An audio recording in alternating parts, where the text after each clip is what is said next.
Hare Krishna. So we'll start our session dedicating this to His Divine Grace A.C. Bhaktivedanta Swami Prabhupada, founder Acharya of International Society for Krishna Consciousness.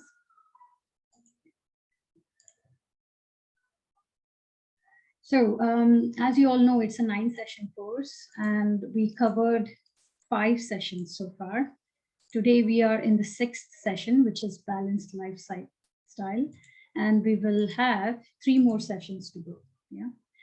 So today's topic is balanced lifestyle, and we'll just go through the agenda.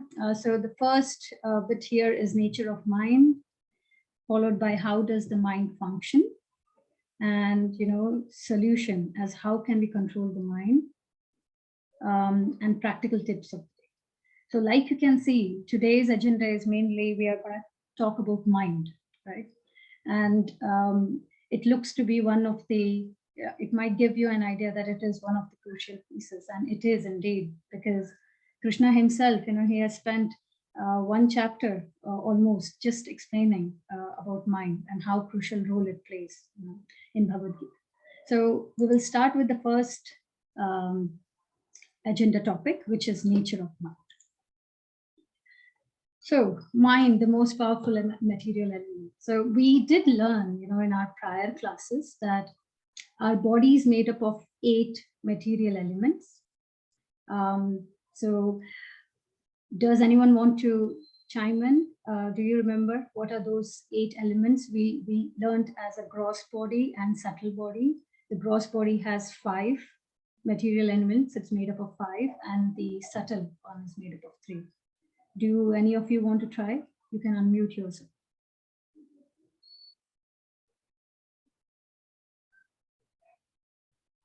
So I'll just quickly go through myself. So the body is made up of 8 elements, right? So the first 5, which were the gross body made up of, is the Panch Mahabhuta, right? So the earth, water, fire, air, and ether.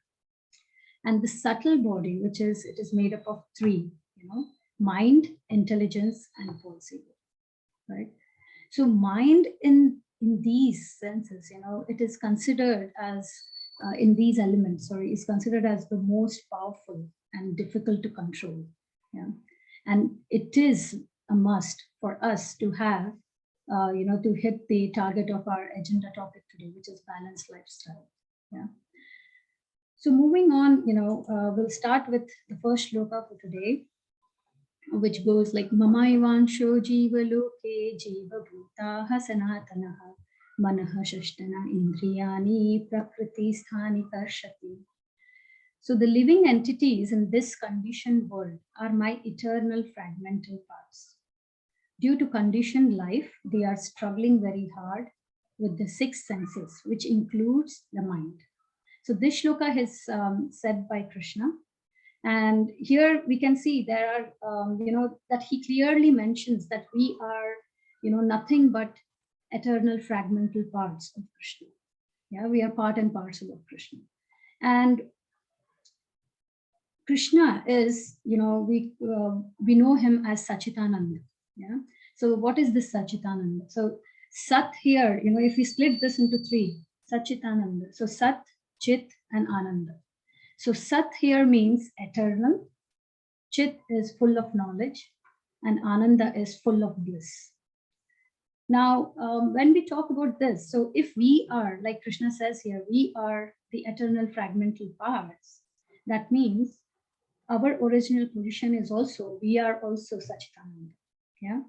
So let's go each, in these 3. So when first we say Sat, so that is eternal, right? And we learned in our prior session how in chapter 2, Krishna highlights that we are eternal, right? We are not this body, we are soul, and soul is eternal, right? And then comes the Chit factor, which is full of knowledge. We are originally full of knowledge, but our knowledge here, in this conditioned world, it is, it is covered by lust, which makes us forget, with us being in this conditioned world, it makes us forget our original relationship with Krishna. And then comes the bliss part of it, bliss is the ananda, right? So we spent one whole session on happiness, as how can we get it, right? So happiness is the key for us, on anything we do is so that in the end we get peace, we get happiness. Yeah. And I think overall what we learn here is our original position is as Krishna. We are Sachidananda because we are his fragmentary parts. But like Krishna says, because of this conditioned life in this material world, we are struggling very hard. And with the senses. And he mentions here especially 6 senses, which includes the mind. So mind is the culprit for us to struggle very hard, right? And Bhagavad Gita, we have seen in prior classes how it helps us to transform ourselves, right? The spirituality brings change in our consciousness, the way we look at things, and that leads us to the ultimate happiness, right? So further, we can bring this on maybe with an example. So what is this lady doing here? Shopping, right? So she's in a supermarket and she's thinking of buying, some essentials. Now, while we all, we go to supermarket, we plan our best that we have a list ready with us. We are pretty organized, and then we also have limited time. We kind of make the list and we kind of assume that, okay, it will take us a couple of hours, right? And we think that let's buy this and get back home, and do the rest. So, but once we enter the supermarket, I'm sure all of us have faced how we get attracted to the variety of materials we have there. Yeah. For each product, we have so many ranges and so many varieties. So we end up, we have the list, we have the agenda with us as what to follow, but still, and the time slot, but still we end up, instead of spending 2 hours, maybe 4 hours, right? Why? What is dictating us there, taking long, getting attracted to all, different items there? It is our mind, right? So I was also hearing from one of my friend that due to COVID, what they eventually realized in 2 years was that overall grocery bill had come so low, and they were realizing that there was hardly any unnecessary stuff bought, which is not really needed because we also had limited options, right? So at the end, they ended up having less junk, unhealthy, and at the same time, time saving, right? So, here, we see how we, ourselves get so attracted, right, with all the varieties we have, which was not available in the olden days, right? Now we have, this is luxury, not a must-have, right? So, if we with such exposure, we see that our mind dictates us, then we can imagine if we take our kids along, what can be our condition, right? They really go restless. They pick up anything and everything there, and they just try their luck with us, right? So there is just no, they at their age, of course, they don't have the control of it. So their mind becomes restless, so as us, right? And we'll just see this in this video, and we'll take this one.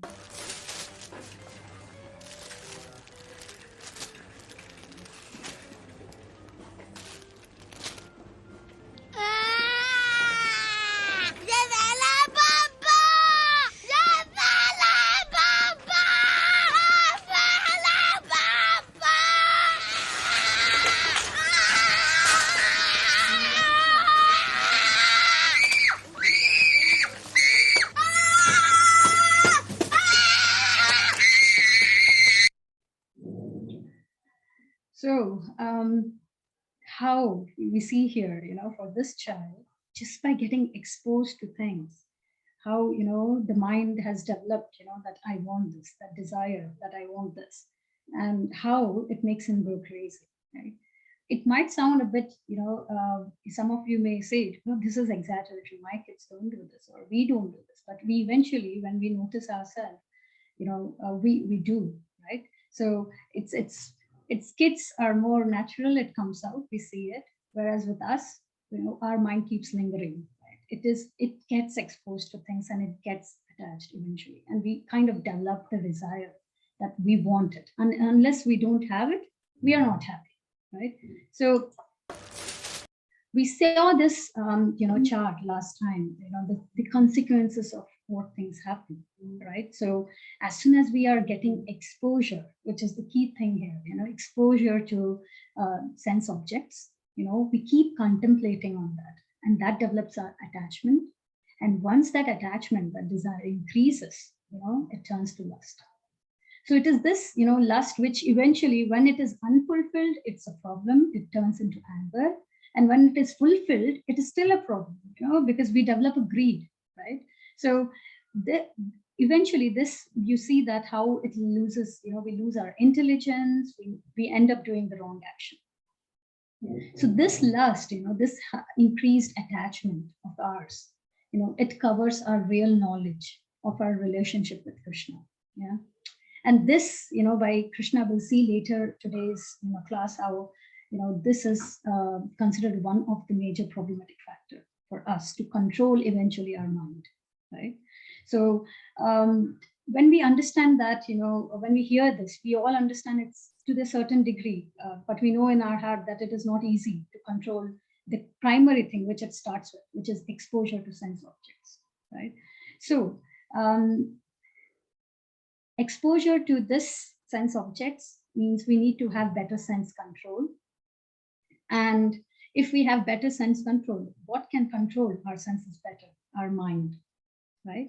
So Arjuna, in our next slide, he says this shloka on behalf of us, for us. So fickle mind. So chanchalam hi manaha Krishna pramati balavadhranam tasyaham nigraham manye vayur iva shudushkaram. So the mind is restless, turbulent, obstinate, and very strong. O Krishna, and to subdue it, I think, is more difficult than controlling the wind. So, Arjuna plays, a key role for us because he's representing us in overall Bhagavad Gita discussion. He is just asking the right questions, and for whose benefit? For our benefit, right? And, can we even imagine, Arjuna's capacity? He was the best archer. He could, he was such a good archer that he could, hit the target without even seeing it, even though it is moving or not. And he was so humble. He was also called as good occasion. He could conquer. He had conquered the sleep, right? He was persistent, hardworking, really loved by everyone. He could go to higher planets, in the same body. So he was so capable, right? And it is he who is saying that it's so difficult to control mind. Yeah. So he's definitely asking this on behalf of us, because Krishna knew that in this Kali Yuga, this will be our state, right? So now what does, we'll move further, where here we see Arjuna expressing it's so difficult, to control mind. It's so fickle, it keeps flickering, right? We experience that ourselves. So now let's see, what does, this fickle mind want? What is it looking for? What is it working for? So it's looking for happiness, right? Every attempt we do, in our day-to-day life, we do it so that we end up getting happiness. And we saw this in detail in our, prior class, right? So, and, something comes to our mind, if we are looking for happiness, if this mind flickers because it's desperately looking for happiness, what is wrong in it, right? Happiness is a good thing. It's a right thing. So if we are looking for this right thing, then why is mind putting us in such a miserable condition? It comes up in our mind, right? So what is it? Why do we think this mind drives us crazy if we're looking for happiness? Because we are looking for the right thing in the wrong place, right? We'll see this in comparison, with this picture here. We discussed this in one of our prior classes as well, a mirage, which you can see in the desert, right? So mirage is just like, happiness. We are trying to find, when we see this mirage, we feel that, yes, there is some water, right? From far, we feel there is water component. But as soon as we go nearby, we don't find. right? So that's mirage, right? So happiness is the same way. We think that happiness can be found in this material, but that is not the case. Yeah. But when we see such a mirage in desert, we are sure that there is something called as a real water somewhere, if not here, but somewhere else. Yeah. So our mind is the same. It is trying to find the happiness in this material world, where you might get it, but really temporary. But when we are trying to find this happiness, just like the water here, that definitely shows that we do have a real happiness somewhere, not in this material, but somewhere else, right? So mind is supposed to make us happy, right? And even the mind, it works so hard every day, to just make us happy. But unfortunately, it doesn't. And we can see similar thing. We are trying to give more examples here so that you can see. And the next example we are going to give here is we see an elder brother giving medication to his younger brother. He's trying to help here, right? So the younger brother is not well, his mom is not home, so the elder brother is not able to see the younger brother in trouble, right? In misery. So he's trying to help his younger brother. But by what? He wants to see him happy, which is right, but by giving him a wrong medication, right? And why is he doing that? Because he has seen his mother, right, giving medication to his brother. But what is missing here? He wants his brother to be fine and happy. Fair enough. But, he's giving something which is not aware of, right? He doesn't know that his mom always asks, the doctor, she gets the advice from the right person, before she gives the medication. So our mind is doing the same, but in wrong way. So without referring, we just do the things. We get attracted, we do it without, the guidance. So for our mind to help to control and to know the right direction, we need the guidance, right? So, so mind is trying to help us by giving us happiness, but we need to find the right way. So it is doing the right thing, but in the wrong place, right? So what is the idea of mind? What does it think? What does it term as happiness is, right? So say mind thinks that I will be happy when I accumulate, a lot of material, property, maybe, job, different things in our material desires, right? Exploitation, supplying the needs of senses, like that child we saw in the video. He thought, I'll get this, I'll supply the need of my senses and I'll be happy. Then, it looks for fame, who doesn't like it? Yeah. In this material world, everybody, I think, likes fame, right? So also mind, association with opposite sex. So mind in mode of, different modes. There are 3 modes which we learn in Bhagavad Gita as well, and we will learn it in due course, that they are, goodness, passion, and ignorance. And mind acts differently when it is in 3 modes. We ourselves realize, we experience that we are the same. The situation might be same, but sometimes we really react very bad. Sometimes we really react very well, and sometimes we really go neutral. So it's the mind which dictates us, right?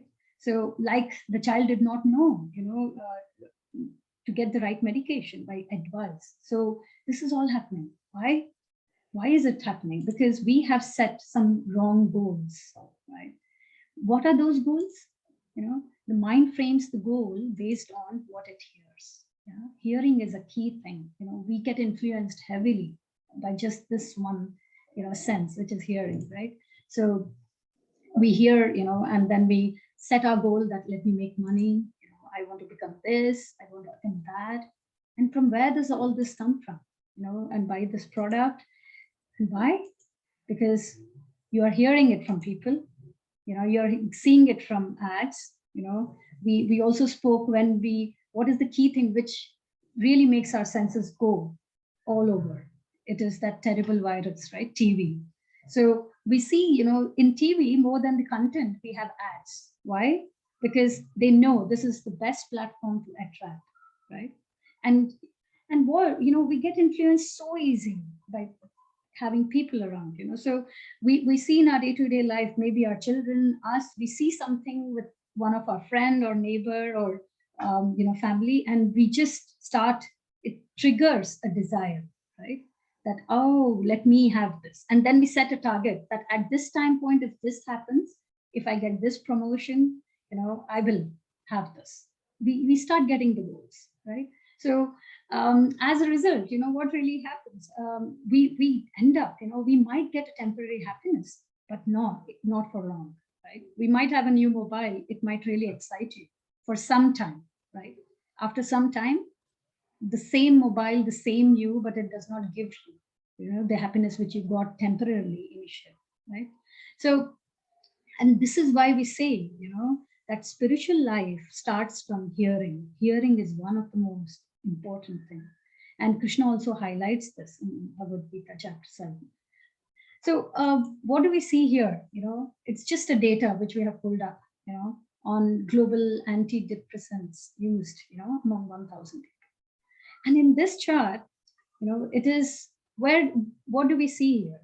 So let me start with maybe setting the ground that quite a lot of us ourselves, before we go to others. So ourselves, plus we see people around that, they are desperate to go to the US, right? So they have their goals set that I'll go there, I'll work, I'll get happiness and peace, right? So we have our mindset, right? And it's a dream. I have also come across people whose dream is to go to US, right? Thinking that once I go there, I'll hit my goals, I'll get happy, and what we see here, that this data is showing us the percentage of population which is using antidepressants. And what do we see? Who is on the top? US, right? So if living there, having the material, life there, if that could really give happiness, then why are these people suffering, the most antidepressants, being used in US? And we also got one more specs, which was really surprising as well, that interesting, in fact, that 11% of Americans over the age of 12 take an antidepressant. So this is the reality of this world, that happiness in this world, material world, is nothing but an illusion. And Krishna also highlights this for us in Bhagavad Gita. Yeah, and this is the shloka. So he highlights that sense enjoyment in this material world, it is ultimately distressful. So the shloka goes in this way: Ye hi samsparshaja bhogad kayunaya evati adi antavantah kaunteya nateshu ramate buddha. An intelligent person does not take part in the source of mystery, which are due to contact with the material senses. O son of Kunti, such pleasures have a beginning and an end, and so the wise man does not delight in them. So Krishna highlights here, that sense enjoyment is ultimately distressful. And hence, people run, and then in the end, what happens? They run, they do everything at the end to get happiness, but they end up getting depressed, right? If such material pleasures would give us happiness, like we saw the example in the US, it has all the material top class facility, right? If that could give us happiness, then why would anybody in this world be depressed, right? We see that, after the cancer drugs, the highest amount of, demand are for antidepressants throughout the world. And, I come from a clinical research background, so I know that if the demand of the drugs increases, the pharma industry really goes, they are the happiest, right? They are benefited. So Krishna specifically highlights here that, that these such pleasures have a beginning and an end. Krishna is not saying that they will not give you happiness at all, but he's really highlighting here that the pleasures, what we get here, the nature is such that it's temporary. It does give you some amount, but definitely there is an end to it. Yeah. So what's the use, of us putting all through the life, the efforts, throughout to just get something material, if at the end it's not going to give us the distress. Yeah. And we see the same here in that picture, which we have put it on the slokas. We try to put relevant so that it makes sense when you go through the shloka yourself. So we see how in this picture, people who are engaged in material world to get the sense of happiness there, eventually, they have, they result in getting frustrated, right? So anger, greed, lust, pride, everything comes in attachment. And how, when we root ourselves, to Krishna, we get, along with the guidance of our spiritual master, scriptures like Bhagavad Gita, Bhagavatam, and also association of devotees, these three are the key things for us to develop ourselves into spirituality. And how we see that the person who knows that is in knowledge and he is going towards Krishna. Yeah. So Krishna has also called this material world, Dukhalayam, Ashashvatam. So like in Hindi, we know that, for library, we call it as, Granthalaya, for hospital, Chikitsalaya. So similarly, Krishna, in one of the shlokas, he has highlighted that this material world is Dukhalaya, right? It is full of miseries. And, he also says Ashashvatam, that means it is temporary. Yeah? It is miserable, at the same time, it is temporary. So with this, we will go to the second topic of the agenda. So we just saw what is our nature of our mind, what is it looking for, and how Krishna highlights that if you go that way, if you root your mind that way, you're going to end up being depressed. Yeah? So now second agenda topic will go is how does the mind function? Yeah. So likes and dislikes, we all have it, right? We like something, we don't like something. It's very clear for us. It develops as we grow, it comes out spontaneously sometimes. But what actually appeals to this, mind evaluates, right? What is like and dislike? It is the mind, appealing you that, oh, this is fine, this is not. I like this, I like that, right? So we all have likes and dislikes. Yeah. And we took the example last time also of a diabetes person, right? A diabetes person knows that, having the sugar content is not good, but when they see the sweets, they might have certain sets of sweets which they like and some which they don't, right? The one which they like, eventually, if they get attracted, the mind drives them, right? They get attached, attracted, and they eventually have it. And what is the result? They end up suffering, right? And that is what we also saw in our last class. The mind works just in two states: bhoga, excessive, or tyaga, which is renunciate, right? So it works like a pendulum, right? Why? Because of the lust. Yeah, lust is what? That increased attachment, right? That hankering. Right? So it is never, we need to make sure that we make it balanced at the end of it, right? Because just being a pendulum, going this extreme or that extreme would not help us. We also learned from, if you remember the chariot, which we had last class, we described the chariot from Katha Upanishad. So mind, higher to mind in there, we could clearly see was intelligence, right? It is the intelligence, why is it higher than mind? Because mind can only think like or dislike and gets us attracted. But intelligence gives that power to make us, understand what is right for me and wrong for me.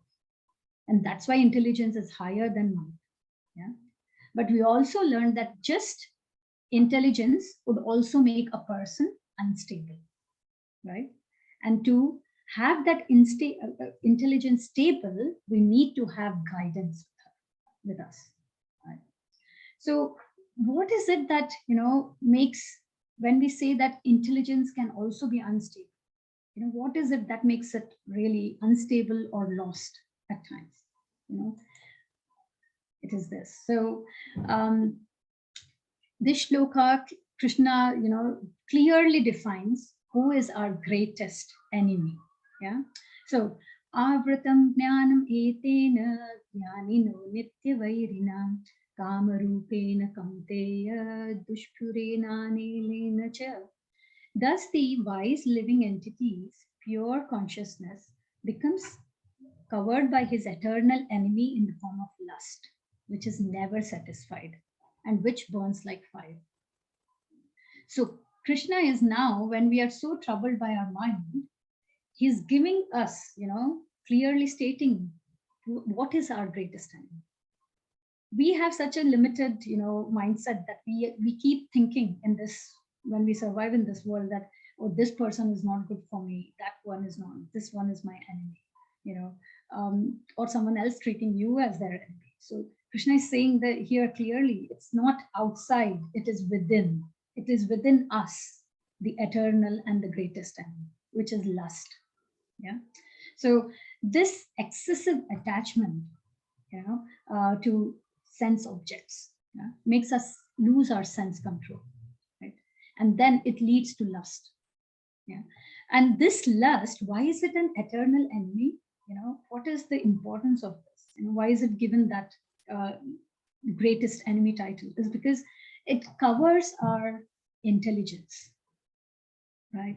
So lust is the one, which covers our real knowledge that we are part and parcel of Krishna, the first shloka what we saw, today. So it is lust which covers our real knowledge that we are part and parcel of Krishna, and we are also eternal servants of Krishna. Yeah.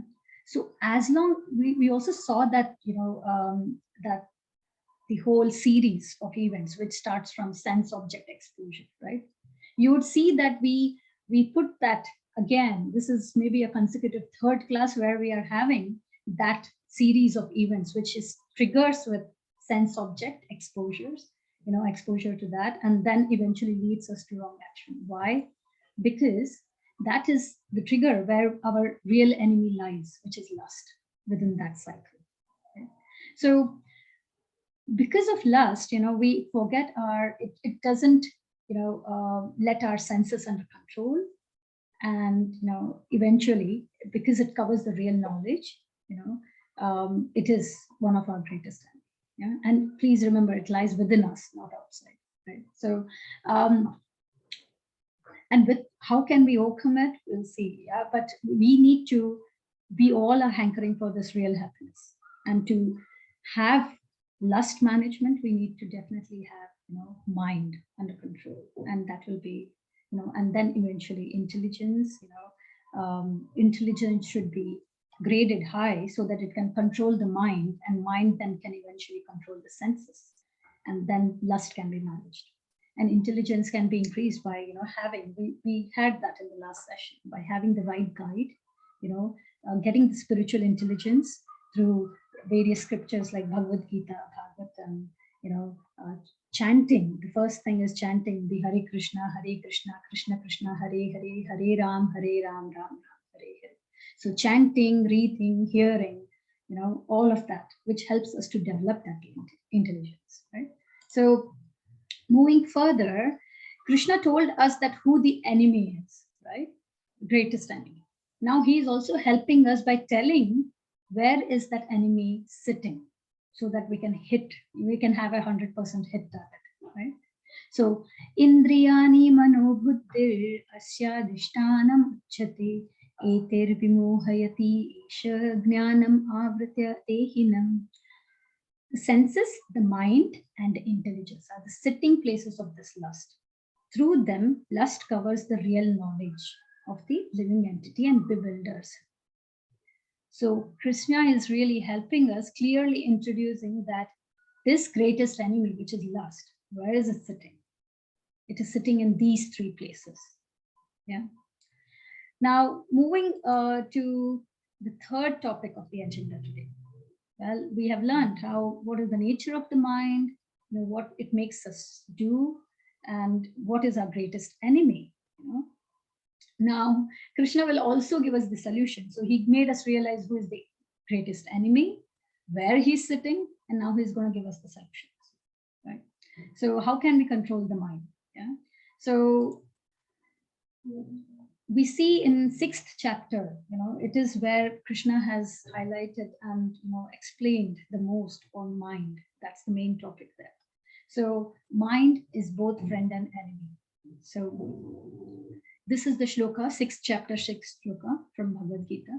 So for him who has conquered the mind is the best of friends. But for one who has failed to do so, his mind will remain the greatest enemy. What do we see here? A knife, right? And the other side we see keys, right? And so now this knife, if it is in the hand of a surgeon, he knows exactly how to use this, right? But what if we give it in the hand of a child? There's misuse, right? Same with keys. If the key is with a thief, it makes, it is not the right thing. And if it is with the owner, the same keys, they are our friend. But if it goes to the wrong hand, it becomes our enemy. Right? So solution here is when Krishna is saying mind is both friend and enemy, what we need to think is we need to do all efforts to make our mind as our friend, not our enemy. Because if we make it our enemy, we'll be the person who will be at loss, right? And how can we make it our friend? By removing the lust, which is the enemy, right? And mind is one of the key sitting places of this lust. So we need to remove this lust which is sitting in mind, and that will make mind our friend, right? So that once our mind is our friend, so it makes it channelizes everything. And the same thing, so we need to direct our intelligence also in right direction, right? Because intelligence then can control the mind and in turn the senses, right? So this was the chariot I was referring to from the last class, and we will just go through the shloka from Krishna where he mentions the hierarchy as what is, higher than what. So indriyani parani ahur indriyebhya param manah manashastu para buddhiryo buddhehe paratastu saha. So the working senses are superior to dull matter. Mind is higher than senses. Intelligence is still higher than the mind. And he, the soul, is even higher than the intelligence, right? So this is the hierarchy, right? So the senses are controlled by mind, mind by intelligence, and intelligence then higher than the intelligence is the soul. And I would maybe, ask you to unmute or drop in chat box from the chariot, from Katha Upanishad, what we had in last class. We explained, the horses, the reins. So what are these compared to, with our elements, right? And the soul. So when we said the horses, what were they referred to? Reins, the mind.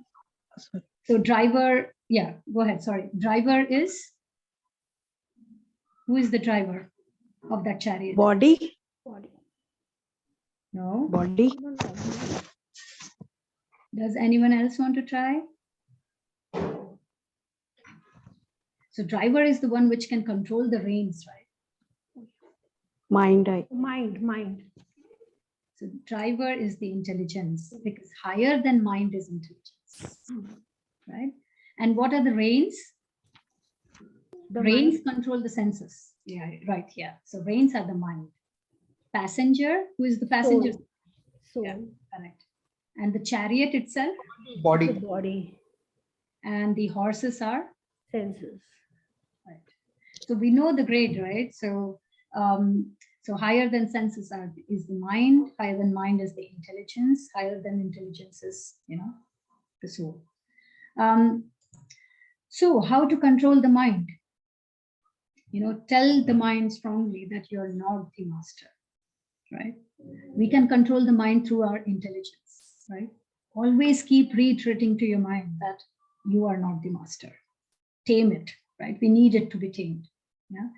And how can it be tamed? We need to give a positive engagement to this mind, right? It might be, it can be compared to that small child in the video, right? It gets really restless. So we need to make sure that we have, when we get disturbed by our kids or when they are uneasy, what do? We divert them to something else, which is better, right? And then they settle down. So we need to treat our mind like a child as well. So give it a positive engagement. As much as, maybe in our day-to-day life, if you're reading something, we all love reading different type of things, right? Maybe fiction, non-fiction. So divert your mind rather than that to engage in reading more, towards Krishna, right? Read the scriptures, utilize that, divert it to the right engagement, right? And similarly, watching something, spending hours together to watch something, maybe you can root your mind to watch something about Krishna, right? For us to learn maybe more as how we can sharpen our intelligence through spiritual process. So tame your mind, try to move it, utilizing into a positive engagement, give it positive engagement, yeah? And then it will be eventually, if you keep taming it, initially, as we know, when we tame anything, it is difficult. But in due course, we end up, mind will eventually become the servant of intelligence. So we need to subjugate it, right?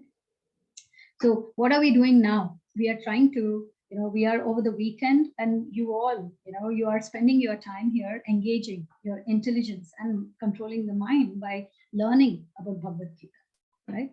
So it is a positive engagement, right? So we see this not only recognized by,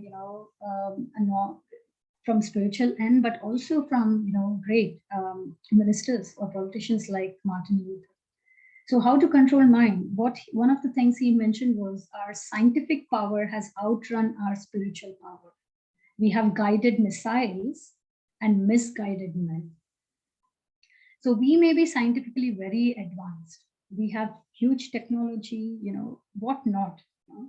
We spend so much money, for thinking that it will make us happy by various ways. Yeah, we try to, we try to make us happy in various ways, but we know that that happiness doesn't long last, right? But what we are not able to find is what is the root cause of this temporary happiness, or what is the root cause for me not to get that permanent happiness? What is it? Have we questioned ourselves that, right? So we may buy different brand clothing, we may buy different brand stuff at home, but like I said, have we thought, why all of this just remains temporary? So if we propagate some Bhagavad Gita teachings, in this world, then, and if government considers this as, say, part of this curriculum, yeah, then all these material things which have so much of value here, they might, lose their value, right? They might result in having a less value.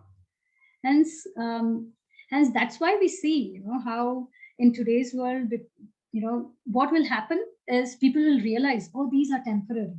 Oh, I am temporary. What about these, right? This body is temporary. I, me, myself, soul, I am permanent, but, this body is temporary, for which I'm striving so much. So what will happen is they will lose interest in this material things, right?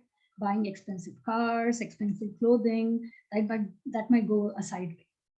And that's why we see why people, sometimes you will hear Bhagavad Gita is, I was seeing a video where they were showing that a person comes into a library and he says, he asks for a book, he asks for, I think, Battle of Panipat or something. So the person says it's in history. And then he asks for Bhagavad Gita, and the librarian says it's under mythology. So that's how they turn up, saying that they propagate this Vedic scripture as a myth under mythology, right? It's a myth, they say. So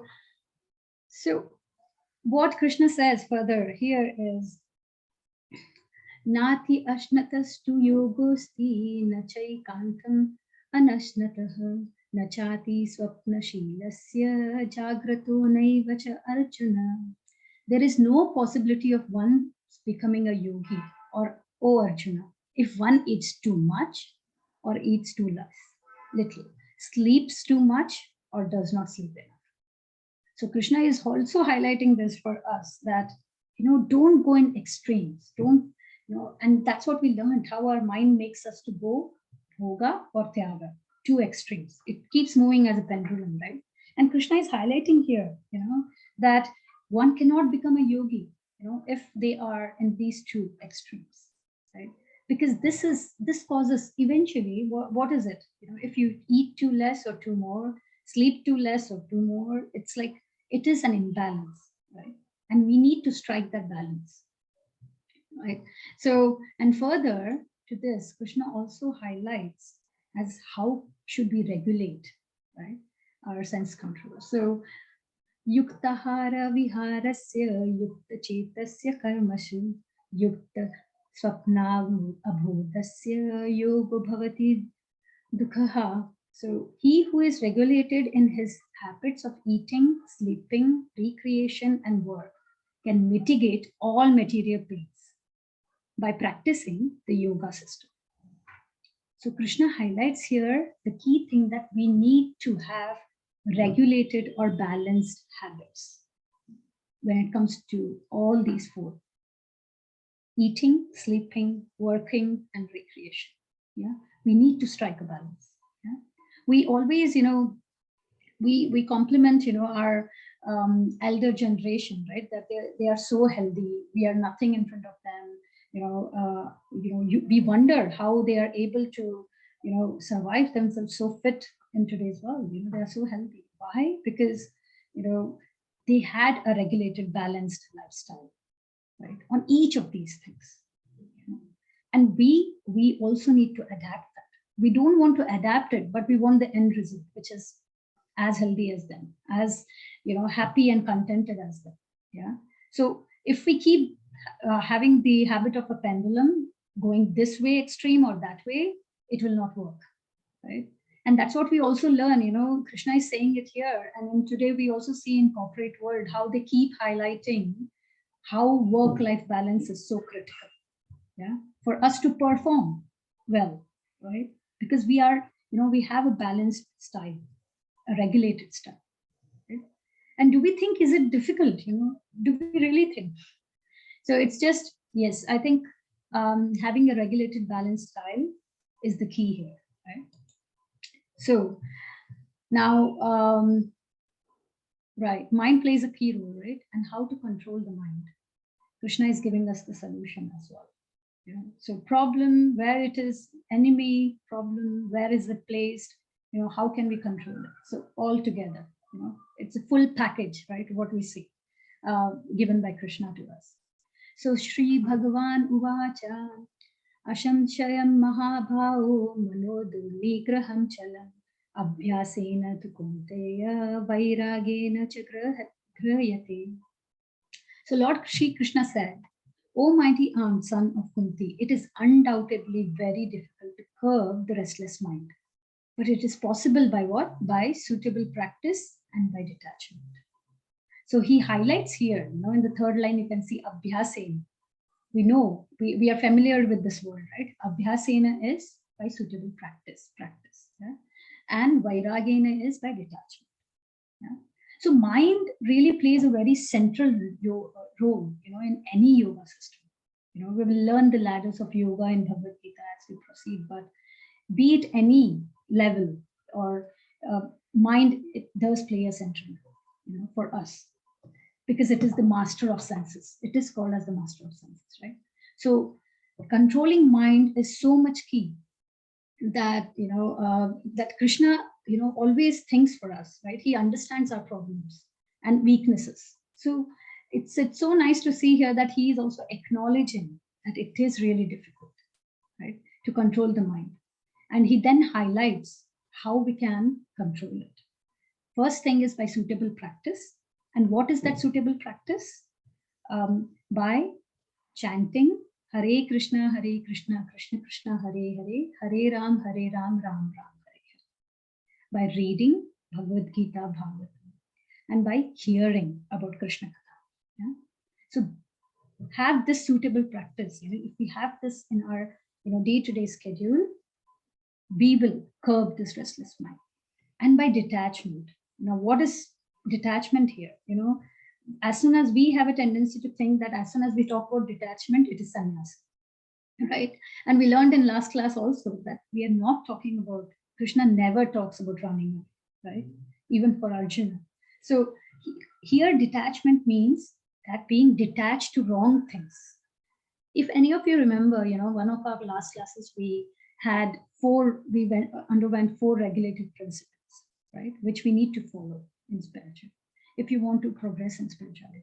And these are like, these 4 regulative principles are no meat eating, including onion, garlic, egg, no gambling, no intoxication, including tea and coffee, and no illicit relationship, right? So we need to be detached from all these wrong acts. Right? And then by these 2, we will be able to curb the restless mind. Right? So Krishna says this, in 2nd chapter, 66 shloka, Nasti buddhir ayuktasya nacha yuktasya bhavana nacha bhavayataha shantir ashantasya khuda sukham. So Krishna is giving a trail for us as how can we train our mind, right? So by chanting, reading, and hearing about Krishna, it gives what? It gives us transcendental intelligence. Yeah, that thick layer of lust, it keeps, thinning. Yeah. So with transcendental intelligence, what can happen? Steady mind. Yeah? And once our mind is steady, what happens? Peace. We get peace. And once we have peace, we get at the end result what we all are looking for, which is happiness. Right? So this shloka, Krishna clearly says that one who is not connected with him can neither have transcendental intelligence nor a steady mind. And without steady mind, how can we even think about having peace and happiness? Right? So, and in the end, this will be the last shloka slide we have now. So Krishna gives this, which is really practical, and we will experience it as we start our spiritual life. That yoga yukto vishuddhatma vijitatma jitendriyaha sarva bhutatma bhutatma kurvan api na lipyate. One who works in devotion, who is a pure soul, and who controls his mind and senses is dear to me. Dear to everyone, sorry. And everyone is dear to him. Though always working, such a man is never entangled. Yeah? This is really, you will experience it. Like we say, spirituality is experiential, right? So if we are in such concerns of controlled mind and senses, then you will see that, eventually everyone around you will start respecting you more and start loving you, as we are not, why? Because we know that striving in this material world for material things is not going to give us happiness. We are clear about it and we have that faith on it, right? And if we are not highly ambitious, we are not envious, of others' progress, then, we have a clarity, right, in life. Then why will somebody not love us? Right? So overall, we become, we are loved and we become attractive to others. That's what Krishna is saying. So if we work in Krishna consciousness, then we'll not be entangled with material desires, which will help us, but not only being loved by others, but also for ourselves to help in having a balanced and regulated lifestyle, because our mind will be in control. Yeah. So our mind, intelligence, both are, controlled by this Krishna consciousness activities. And then, that gives us the ultimate happiness. With that, I'll hand it over to Srihar Prabhu for practical tip of the day. Hare Krishna. Thank you very much, Nikita Mataji. So today it was all about mind, which Arjun says is very difficult to control, right? It's turbulent, it's obstinate. And Arjun says that, Krishna, I can control wind, but I cannot control mind. So it is Arjun who is saying, right? And in reply to that, what Krishna said? Krishna said, Arjun, I understand. I acknowledge. It's not easy. So Krishna is acknowledging this fact, right? And it's not easy to control the mind, but you can control it. How? By adequate practice and detachment. And as Nikita Mataji highlighted, like, what is detachment? Detachment not from your family or friends. Detachment from your sinful inclinations, right? So that is where we have to be careful about, right? That is what Krishna is highlighting when he talks about detachment, right? But Krishna is saying that don't become a pendulum, right? Between bhoga and tyaga. At one end, you will, try to enjoy everything of this world, and that at next and at next end, you will try to renounce everything, right? That is known as not Shamshan Vairagya. When people, they go to Shamshan, right, crematorium, they develop a kind of detachment from everything. And as soon as they come out of the crematorium, uh, people can start smoking and whatnot, right? So what Krishna is requesting us is, yes, we have to control, but take gradual steps, right? Take small steps at a time. With the help of what? We'll give you a medicine which can help control your mind. And what is that medicine?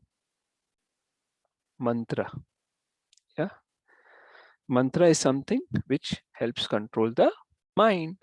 So constant practice of chanting, it will be better. See, we have talked about chanting a lot. At every session we highlighted that what is the importance of chanting. Now it is important that you make you have a particular slot for chanting, right? You do chanting every day in a particular time, right? Whatever it may be, 6 a.m., 7 a.m., 8 a.m., 10 a.m., whatever. And try to sit at one place, the same place which is peaceful, in front of your temple, wherever you feel comfortable, where you can focus. Chanting is not about just, it's not just about uh, speaking, murmuring something, but also about hearing. You have to hear what you are chanting, right? So have a schedule in your timetables. Please take out some time, right? Make gradual progress. Help your chanting with parallel reading of scriptures like Bhagavad Gita. You all are already attending classes. I have seen you have all been very regular. Sunday is the time you get to, do so many things, but you are taking time out of your busy schedule and attending this class. We are also posting the recording. We are also having a quiz in place for all of you, right? You also have a Bhagavad Gita in place. So you have so much of material with you, right? So take use of these things, right? And as a guide, we are always there, like Nikita Mataji. And I think so all of you must also be approached by one of our devotee volunteers, right? We have Harshita Mataji, we have Harshad Prabhuji, right? And Nikita Mataji and Mamta Mataji, they are all reaching out to you at one or different time points, right? To see how you're doing, how things are going with you. Is it helping you? Is there something we can, do to improve further? So try to take all these things together, which will ultimately help you to control the mind. A restless mind is our greatest enemy. Like a surgeon's knife, if given in the hand of a kid, then it's dangerous, right? So uncontrolled mind is very dangerous. So you have to hand over that mind to someone who can control it. We can control the mind with intelligence, right? And you can only develop sharp transcendental intelligence only when you are chanting regularly, you are reading and hearing something spiritual, right? So request all of you, and always we highlighted this fact that, you know, what is the mantra, right? In this Kali Yuga, the mantra is Harinam, right? Krate yadhyayato Vishnu, Tretayam yajato makhe, Dwapare paricharyayam, Kalo tadhari kirtana. That the process in Satyuga was meditation. In Treta Yuga, it was fire sacrifice. Dwapar Yuga, it was deity worship.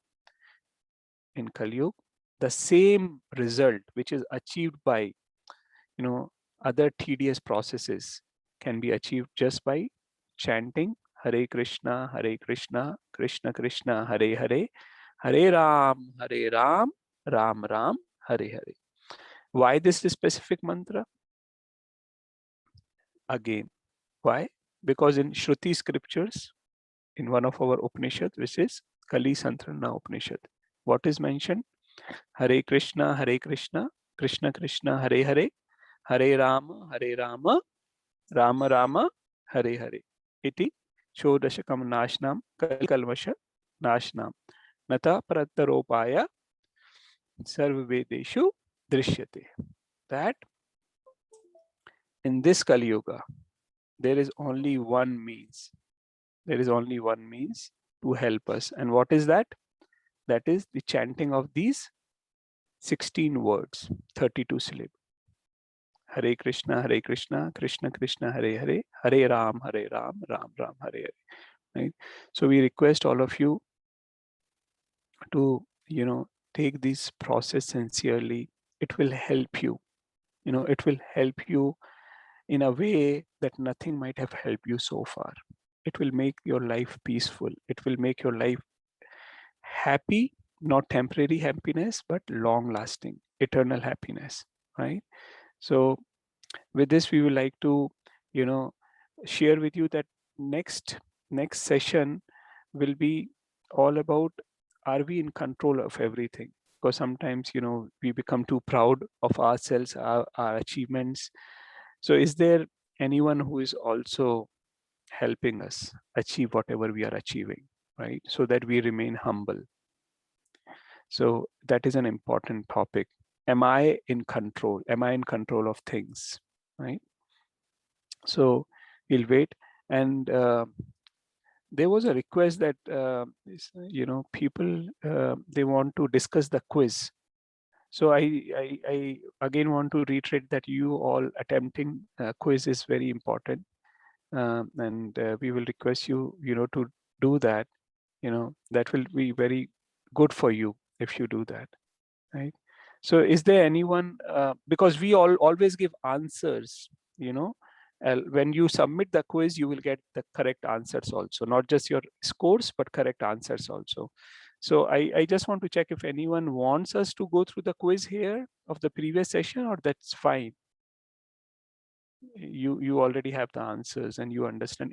Do you have any doubt from the previous quiz? Prabhuji, there was just one suggestion that Yes. came in. They actually wanted to understand the perspective of the question. Sometimes, you know, they felt that the perspective of the question wasn't, you know, coming out of the, you know, what has been mentioned in the quiz basically. And that was something that they wanted to discuss. So Okay, maybe some so straightforward questions we can leave aside, but few questions where, you know, the understanding is some sort of, you know, implied meaning or something. If we can discuss that, that would be really wonderful. okay, good. So are you able to see my screen now? Yes, yes, bro. Okay, so this is the quiz from last time, importance of guide, right? So just let me know where I should highlight Harshad Prabhuji or anyone else, right? So the first question was, he is wise man who sees the wives of others as his mother, the wealth of others like clod of earth, and all beings as his own self. So this is the definition of wise man. And while we all understand, yes, this is true, but do you know who said this? Will anyone like to volunteer?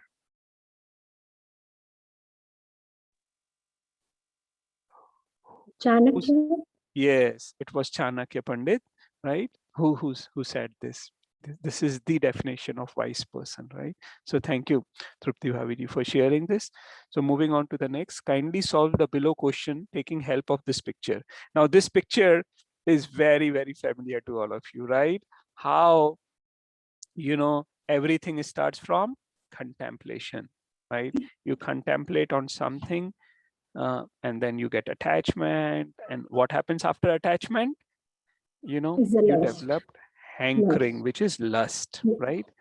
And if lust is fulfilled, then you develop greed. And if lust is not fulfilled, then what happens? Anger. Anger. And anger leads to what? Bewilderment. Bewilderment. Bewilderment. Right.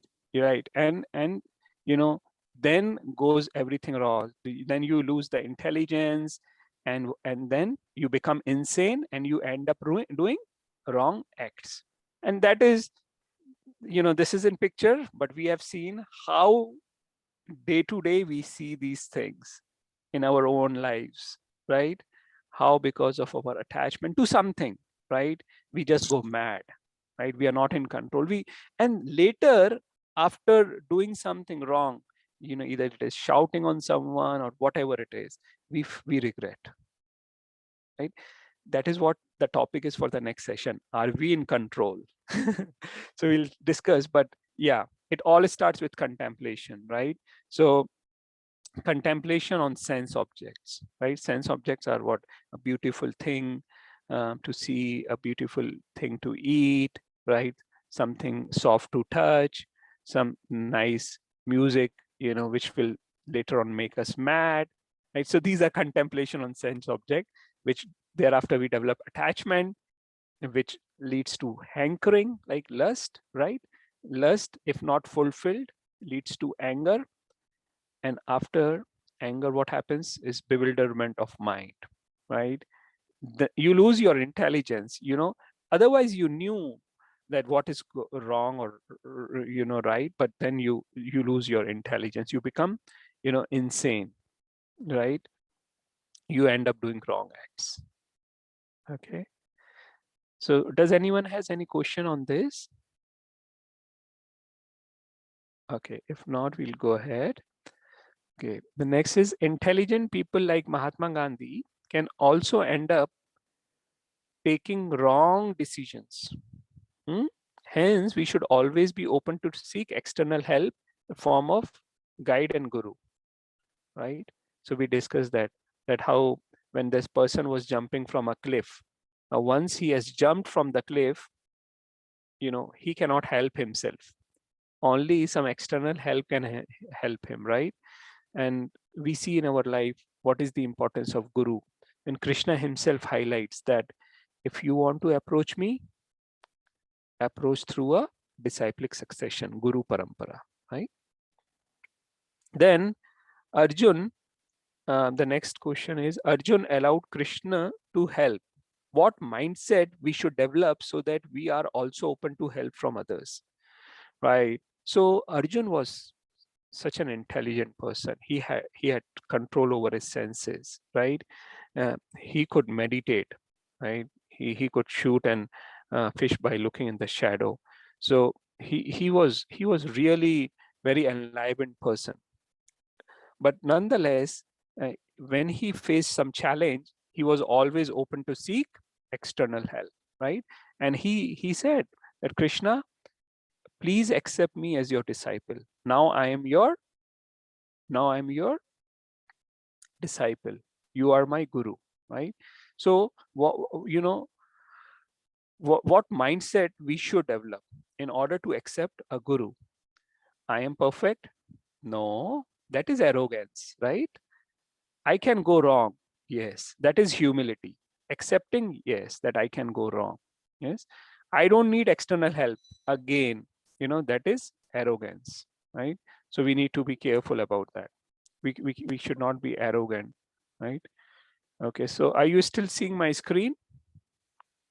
No, no problem. Oh, you're not, huh? Now we can. Yeah. Okay, you can. Okay, good. Right. Then third is, if I'm corrected, I am beneficiary.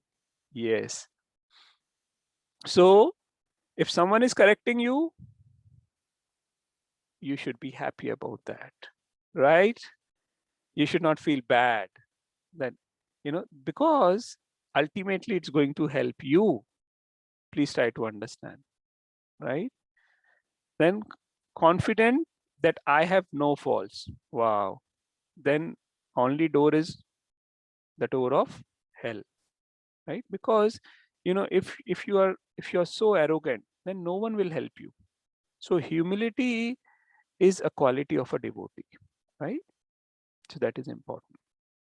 Attitude while approaching a spiritual master. So having understood, yes, we will need external help, then what should be our attitude when we are approaching our guru, right? Our attitude should be tadviddhi pranipatena pariprashnena sevaya updeshyanti te jnanam jnaninas tat darshinaha. What is it? That we should be pariprashnena sevaya pranipatena, that we should pay obeisances to our guru, right? This head should learn to bow down in front of saintly people, not just in front of God, but also in front of saintly people. We are seeing here, very humble devotee, he's bowing down in front of his spiritual master. That is the way of approaching. And this is not said by anyone but Krishna.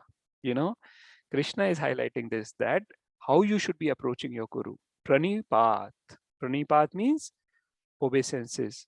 That when we touch lotus feet, we have seen, we do, in Indian culture, we are taught to touch feet of our elders, right? So that is pranipat. Pariprashnena. It is not just prashnena, it is pariprashnena. That means humbly asking questions, not in a challenging mood, but in a mood that I want to understand, right? Can you please help me? Right? Sevaya. Sevaya means you should do service, some humble services for your guru. So submissive inquiry, yes. Expecting instant magical transformation, no. Guru is not a magician. Guru is not a magician, right?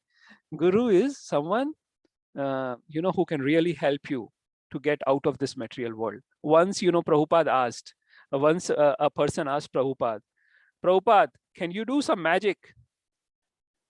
So Prabhupada said, if you want to see magic, give 10 rupees and go in a show and see the magic. I cannot do any magic, but yes, I have done something more than magic. I have transformed life of these white elephants. He used to call his disciples, the Western disciples, as white elephants. You see, now those people who didn't know ABCD about Indian culture, Krishna consciousness, spiritual life, Vedas, now they are reciting verses from Bhagavad Gita. Now those ladies are wearing saris, and our Indian girls, all of I don't have to highlight this, how much they hesitate to wear saris, right? How uncomfortable they become. And these ladies, for whom did they start wearing sari? They didn't know Krishna. They didn't know anyone, because they had that love for Prabhupada. And that Prabhupada then helped them transform their life, right? So Prabhupada said, this is what I had done, right?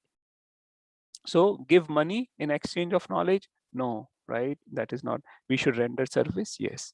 Show your intellect. If you show your intellect, no one is going to help you, my dear friends. Yeah.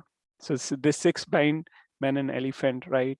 We all understand that why we need a guru, right? If we approach and depend too much on our senses, right, we will be cheated. Always we will be cheated. We cannot see anything which is beyond these material senses. And absolute truth, is beyond these material senses, right? So this is pretty simple. I'll not go through it. Qualities of a real guru are also like, these are pretty simple. I doubt if there would be any confusion. In the interest of time, I'm just skipping these. Vaishnav Sampradaya is something, yeah, which will be of interest to all of you. So yes, they are like, when you look for schools for your kids, you look authorized board, either a state board, right? Or you go for ICSC, Cambridge, and CBSE boards. These are recognized boards, right? You cannot just enroll your kid in any school which has no recognition, right? By an authorized board. Similarly, you cannot just go and approach any sadhu who is wearing saffron clothes or who has a big beard, no, that is not the way. So there are, the way we have recognized colleges and schools, similarly, we do have authorized disciplic successions. And these successions have started from, Lakshmi ji, four Kumaras, Shivji, Rudra, and Brahmaji, right? So we have Shripad Ramanujacharya, who comes in Lakshmi, in Shri Sampradaya. There's Shripad Nimbarkacharya, right? Who comes in the four Kumara Sampradaya, and then Vishnu Swami, who comes in Rudra Sampradaya. Currently, there are many Gujaratis attending this, and Gujaratis by default, they think they have right to follow Pushti Marg, which is again their sentiment, emotions. But you should also know clearly that Pushti Marg is an authorized Sampradaya which falls under Rudra, right? So there were two bifurcations of Rudra Sampradaya. One was following Vishnu Swami and other was following Shripad Vallabhacharya. Okay? So you should know these things, right? And then fourth is... Guruji, one question here. Rudra means Shiva, right? So yes. Shiva and Vishnu Swami, how it is? Wow. No, it's like, yeah, Yes. how do we correlate all this? Good. Very good question. Very good question, Vishwa. Thanks for asking this question. Now, this is why it is important to understand scriptures. Why, I tell you, Biswa, thanks for asking this question, because this is so important. What you people know about spirituality and religion, I tell you, is not even 1%. Because what you know is all khichdi. It's all khichdi. You don't know what is what. Why? Because this has all been polluted by some people who were just after money. Because they didn't get money by doing business, they thought that it is easier to cheat people through religion. But if you just read Bhagavad Gita, just one scripture, 99.9% of your doubts will be clarified. If you attend this session, this is an introductory session, but if you go to the level 2 and you study Bhagavad Gita in detail with us, right? We run those sessions the way we are running this session, but those will be very interactive in nature, right? And you will understand what is what. Now the question from Bispa is, here is Shivji, and here is a Swami, which is known as Vishnu Swami, and you are talking about Vaishnav Sampradayas. So how are these two? Because in India, primarily in South India, there are two paths primarily, right? The people who are known as Shaivites and they are Vaishnavs, right? Shripad Ramanujacharya, Shripad Madhvacharya, they were strong South Indian Vaishnavs, Dravid Vaishnavs, right? And then there were followers of Shivji. My dear friends, who is the highest Vaishnav of all? Who is the topmost Vaishnav? Vaishnava Yatha Shambhu. Shiva. Shivji is the topmost Vaishnav. There is no one who can match Shivji in his love for Vishnu, in his love for Krishna. From where Srimad Bhagavatam has come? It actually originated from Shivji. Shivji is the topmost Vaishnav. So, that is what I'm requesting. All our misconceptions, so-called, oh, what should I be doing? What should I not be doing? Is that correct? Yes, So, and see, Shivji is not just topmost Vaishnav, but he is the Sampradaya Acharya of this is one of the 4 Vaishnav Sampradayas, right? And this is not, something has come out of the brain of some Brahmana. No, this is written in Padma Puran, right? Smriti scripture. So, yes, Rudra, and our Pushti Marg Sampradaya falls in Rudra Sampradaya, under Rudra, and Brahmaji is, where ISKCON falls, it is Brahma Madhav Gaudiya Sampradaya, where Shriman Chaitanya Mahaprabhu, the Supreme Personality of Godhead, has come 500 years back. So, Bishwaji, Yeah, thank you, Ji. Yeah. it helped. Huh? Okay, good. Thank you very much. So next is Srila Prabhupada belongs to, I just answered this. Srila Prabhupada took birth in Kolkata. First met his spiritual master in his childhood. No, Prabhupada met his spiritual master in 1922. His age was 26 years. He was already married by that time. Looking at Srila Prabhupada, he said, I want you to go to West and preach this science to Westerners. He didn't, seemingly from our material eyes, his spiritual master didn't know who he was, but they have transcendental eyes. Tattva Darshana, read 4.34. From birth, Srila Prabhupada was exposed to spiritual culture. Yes, he was. His father was a Vaishnav. He thanks his father, a lot. Gaur Mohan De. His father was a Vaishnav. And since his childhood, his father taught him how to worship deities. People, they teach them nowadays to dance and do and this and that, but his father taught him, how to worship deities, how to play mridanga, how to, worship Jagannath and all that. What order did Srila Prabhupada's spiritual master gave in his first meeting? Yeah, I just told you. Srila Prabhupada took sannyas immediately after meeting. No, he was a grahastha at that time. So Srila Prabhupada, as most of you, also he was a grahastha.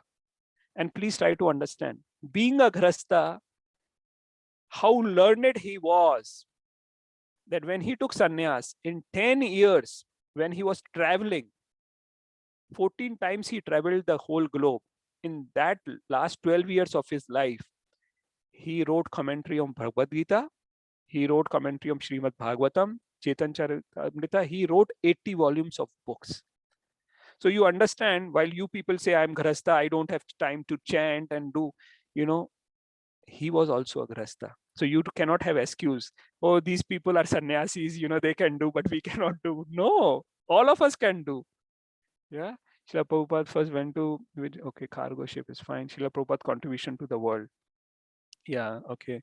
He wrote more than 80 volumes of books, traveled 14 times in 12 years, right? He was not initiated more than 5,000 disciples, no orphanage, nothing. Established 110 temples, gurukuls, yeah. So, Harshad Prabhu, I hope this helps.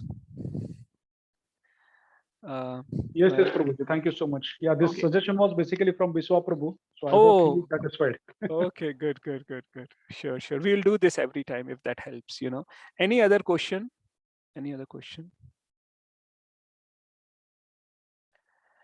Okay, so we are right on time. It's already 1 o'clock here in